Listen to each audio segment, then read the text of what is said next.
Welcome back to Movie Moshow. Today we are going to review the mystery science fiction film, Miss Peregrine Home for Peculiar Children. If you like our content, don't forget to like and subscribe. We post multiple times daily. Spoilers ahead. Jake, Abe Portman's grandson, has heard tales from his grandfather about the creatures he faced and the time he spent as a boy at Miss Peregrine's Home for Peculiar Children on the island of Cairnham, off the coast of Wales. The residents of the home, including its headmistress Miss Alma Peregrine, are referred to as peculiars because of their paranormal prowess. When Jake discovers Abe one day dying with his eyes gone, he is instructed to travel to the loop of September 3, 1943 by Abe. Dr. Golan's recommendation prompts Jake to fly to the UK and join his father Frank in Cairnham for an investigation of the children's home. Jake learns that a Luftwaffe bombing destroyed it, but as he enters the wreckage, he spots the kids from Abe's tales.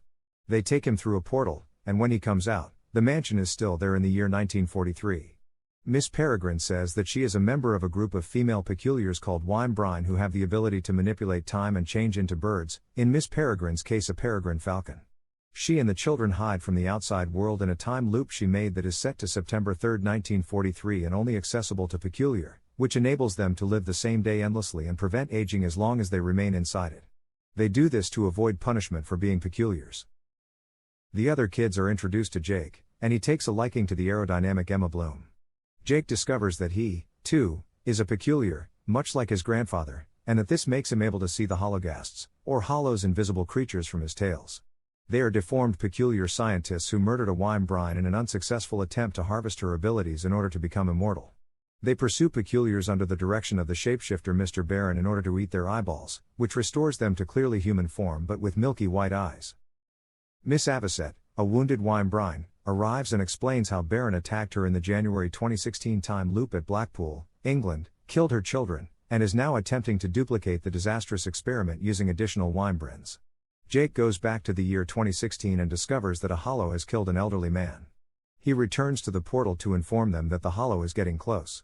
An ornithologist, who is actually Mr. Baron, follows him. Abe was slain by Mr. Malthus, the ravenous hollow companion, before Baron could get the location of Miss Peregrine's loop from him. He then pretended to be Dr. Golan and urged Jake to visit the island so that Jake could show him where the loop was. Using Jake as a hostage, Baron forces Miss Peregrine to trap herself in bird form and takes her to Blackpool, leaving Jake, the other children, and Miss Avocet as prey for Malthus. Malthus kills Miss Avocet, and Jake and the children escape just as the Luftwaffe raid destroys the house, killing Malthus. The loop closes without Miss Peregrine's assistance, trapping them in 1943. They go to Blackpool and enter its January 2016 loop after Emma's utilized the sinking ocean ship RMS Augusta as a personal refuge.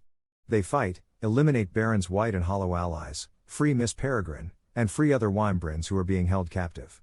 When the final hollow shows up, Jake sees it and runs away from it, killing Baron instead before being murdered by Jake. Jake says goodbye to the children in 1943 while he stays in 2016 and relates his adventures to Abe, who is alive and well as Baron's death in early 2016 has erased his presence in Florida later on. Jake receives a time loop map from Abe, uses it to serve in World War II, and eventually meets up with his friends in 1943. Thank you for watching and don't forget to like and subscribe.